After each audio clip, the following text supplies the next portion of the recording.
அதிமுக வெளியே போறவங்க நிறைய பேருக்கு தாவேக்களை பொறுப்பு கொடுத்துருக்காங்க. எப்படி பாக்குறீங்க? ஒரே ஒரு பொதுச் செயலாளர்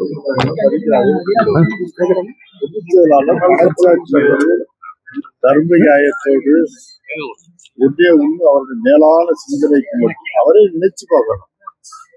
புரட்சி தலைவர் முதலமைச்சராக இருந்தது அம்மா மறைவுக்கு பின்பு அவர் முதலமைச்சராக இருக்கிறதுனால இதற்கு 134 சட்டமன்ற உறுப்பினர்கள், 50க்கும் மேற்பட்ட நாடாளுமன்ற உறுப்பினர்கள், அதாவது ராஜ்யசபா உட்பட மக்கள்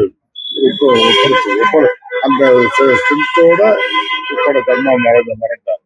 இவர் பொறுப்பேற்றதுனால 134 65 சட்டமன்ற அடுத்த சட்டமன்றத்திலே 47 ஆச்சு, 47 41 ஆச்சு, எம்பி 50 எம்எல்ஏ சைபர் ஆச்சு, 50 நாடாளுமன்ற 2 இப்படி 130 இந்தியாவிலே 3வது பெரிய அரசியல் கட்சியா பொறுப்பு பெரிய அரசியல் கட்சியை உருவாக்கிட்டு அம்மா மறைந்தாங்க.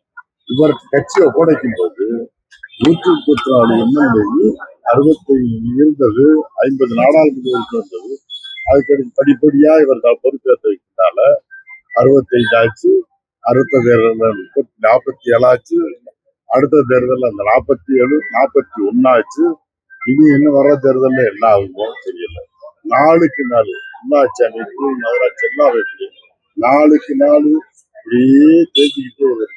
கழுவு தேய்ச்சி கட்டருமான ஒரு கிராமத்தை பகுதி சொல்றாங்க மாதிரி அனைத்து அண்ணா திராவிட முன்னேற்ற கழகம் இப்படி பொறுப்பேற்றதற்கு பின்னால வளர்ச்சியா அல்லது தளர்ச்சியா சிந்திச்சு அவர்தான் சிந்திச்சுவாரு.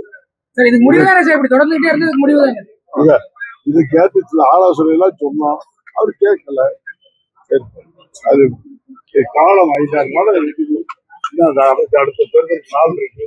இந்த அரசியல்ல எவ்வளவோ காலம் இருக்கு, என்ன வேணாலும் நடக்கலாம். வாங்க.